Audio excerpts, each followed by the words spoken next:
रानो चिड़िया बहुत खुश थी क्योंकि कुछ दिन पहले ही उसके घोंसले में 2 अंडे आए थे। मैं अपने बच्चों को हर खुशी दूंगी, इन पर कभी भी कोई आंच नहीं आने दूंगी। रानो चिड़िया भोजन की खोज में निकल जाती है और जंगल में घूमकर भोजन तलाश करने लगती है। आखिर उसे एक जामुन का पेड़ नजर आता है जिस पर पके हुए जामुन लगे हुए थे। शुक्र है आज मुझे जामुन मिल गए। जामुन तो अब अच्छे से पक चुके हैं, अब मुझे भोजन लेने दूर नहीं जाना पड़ेगा। रानो चिड़िया वो जामुन खाने लगती है। कुछ देर बाद वहाँ गोरी कौवी आ जाती है। अरे अरे रानो, ये जामुन का पेड़ हमारा है, दोबारा इसे जामुन तोड़ने की हिम्मत मत करना। क्यों? इस जामुन पर कहीं तुम्हारा नाम लिखा हुआ है? कहाँ है नाम?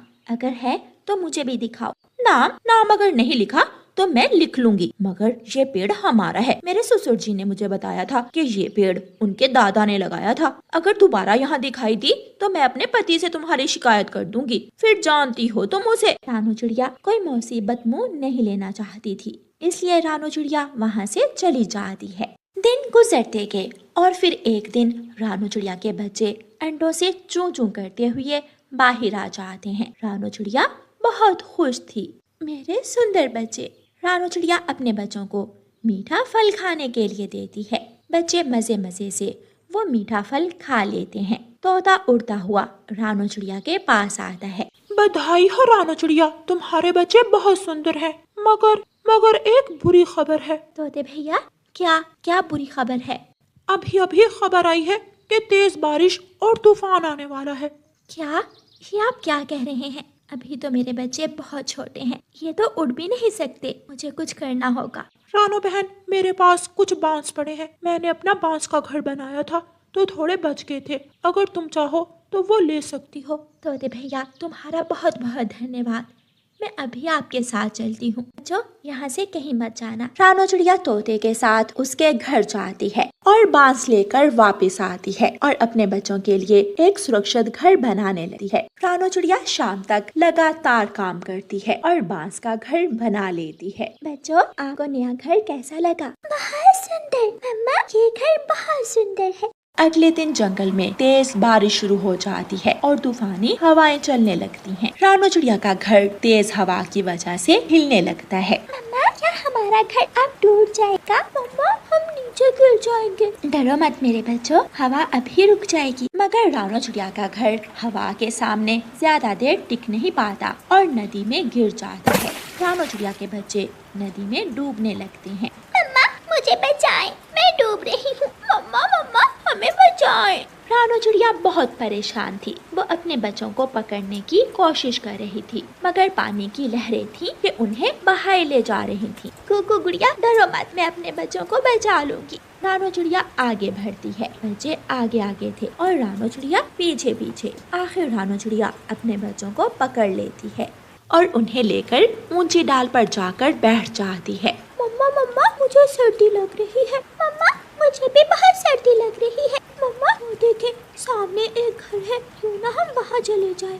बच्चों, वो घर दुष्ट कौवे का है। वो हमें कभी भी अपने घर जाने की इजाजत नहीं देगा। हम यहाँ सर्दी से मर जाएंगे। मम्मा, एक बार मदद मांग कर देखते हैं। ऐसे दोबारा मत कहना कुकू, चलो हम देख लेते हैं। रानो चिड़िया अपने बच्चों को लेकर कालू कौवे के घर जाती है। रानो चिड़िया दरवाजे पर दस्तक देती है। कौन है? रानो चिड़िया, तुम यहाँ क्या कर रही हो? गोरी बहन, मैं मुश्किल में हूँ। मेरे बच्चे सर्दी से कांप रहे हैं, मुझे थोड़ी देर अपने घर में रख लें। शुक्र करो, कालू जी सो रहे हैं। जाओ, चली जाओ यहाँ से। आंटी गौरी, प्लीज हमारी मदद करें, हम चुप करके बैठ जाएंगे, हमें बहुत सर्दी लग रही है। कौन है गौरी जो चू चू कर रहा है? मेरी नींद खराब मत करो, वरना मेरा दिमाग खराब हो जाएगा। जाओ रानो, चली जाओ यहाँ से। रानो चिड़िया अपने बच्चों को लेकर वहाँ से चली जाती है।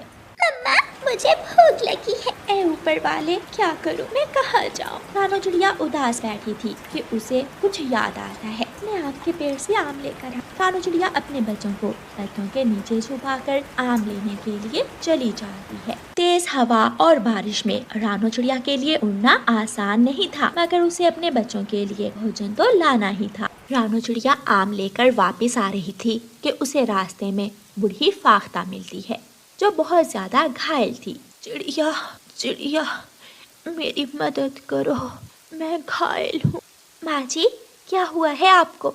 मैं तेज हवा की वजह से पेड़ से टकरा गई। क्या तुम मुझे मेरे घर तक छोड़ दोगी? जी माँ जी, आपका घर कहाँ है? मेरा घर थोड़ा दूर है। वैसे तुम्हारा घर तो पास ही होगा। क्यों ना जब तक बारिश नहीं रुकती मैं तुम्हारे घर रुक जाऊं? माँ जी, मेरा तो कोई घर नहीं है। मैं अपने बच्चों को पत्तों के नीचे छुपा कर आई हूँ। अगर मेरा घर होता तो मैं ज़रूर आपको अपने घर ले जाती। रानो चिड़िया उस बूढ़ी फाख्ता को उसके घर तक छोड़ देती है। चिड़िया बेटी, तुम्हारा बहुत बहुत धन्यवाद। माँ जी, मुझे अब इजाज़त दें, मेरे बच्चे ना जाने किस हाल में होंगे। वो बूढ़ी फाख्ता अचानक से परी के रूप में बदल जाती है। मैं एक परी हूँ रानो चिड़िया। मैंने तुम्हारी परीक्षा ली और तुम उसमें सफल हुई। ये लो, ये बीज है। तुम जिस जगह इसे लगाओगी और जो दुआ मांगोगी पूरी होगी। क्या सच? हाँ, बिल्कुल सच। रानो चिड़िया वो बीज लेकर अपने बच्चों के पास जाती है और वो बीज जमीन में बो देती है। वहाँ एक सुंदर घर बन जाता है जिसमें हर चीज मौजूद थी। रानो चिड़िया अपने बच्चों के साथ खुशी खुशी उस घर में रहने लगती है। वो सब मिलकर ताज़ा ताज़ा फल खाते हैं और मौसम को एंजॉय करते हैं।